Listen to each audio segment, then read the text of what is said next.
الحمد لله علي الذات عظيم الصفات سمي السمات كبير الشان جليل القدر رفيع الذكر مطاع الأمر جلي البرهان فخيم الاسم غزير العلم وسيع الحلم كثير الغفران جميل الثناء جزيل العطاء مجيب الدعاء عميم الإحسان سريع الحساب شديد العقاب أليم العذاب عزيز السلطان ونشهد أن لا إله إلا الله وحده لا شريك له في الخلق والأمر ونشهد أن سيدنا ومولانا محمدا عبده ورسوله أما بعد فأعوذ بالله من الشيطان الرجيم وقال ربكم ادعوني يستجب لكم إن الذين يستكبرون عن عبادتي سيدخلون جهنم داخرين وقال تعالى كنتم خير أمة أخرجت للناس تأمرون بالمعروف وتنهون عن المنكر وتؤمنون بالله وقال تعالى قل هذه سبيلي أدعو إلى الله على بصيرة أنا ومن اتبعني وسبحان الله وما أنا من المشركين أقول قولي هذا وأستغفر الله لي ولكم ولسائر المسلمين فاستغفروه إنه هو الغفور الرحيم.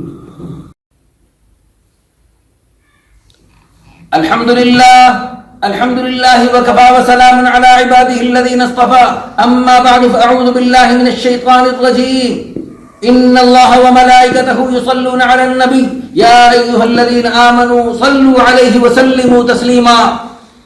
اللهم صل على محمد النبي الأمي الهاشمي وعلى آله وأصحابه البررة الكرام وعلى سائر الأنبياء والمرسلين والملائكة المقربين ربنا اغفر لنا ولإخواننا الذين سبقونا بالإيمان ولا تجعل في قلوبنا غلا للذين آمنوا ربنا إنك رؤوف رحيم اللهم اغفر لنا ولوالدينا ولأساتذتنا ولمشايخنا ولجميع المؤمنين والمؤمنات والمسلمين والمسلمات الأحياء منهم والأموات إنك سميع مجيب الدعوات اللهم انصر الإسلام والمسلمين اللهم أعز الإسلام والمسلمين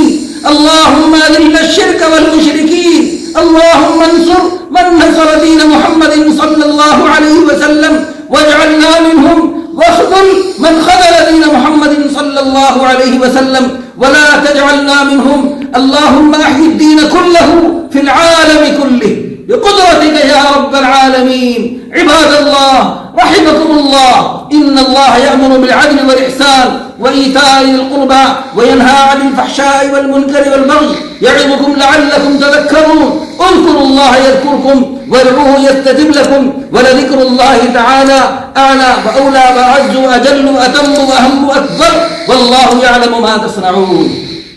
صفحة درست فرما لیں.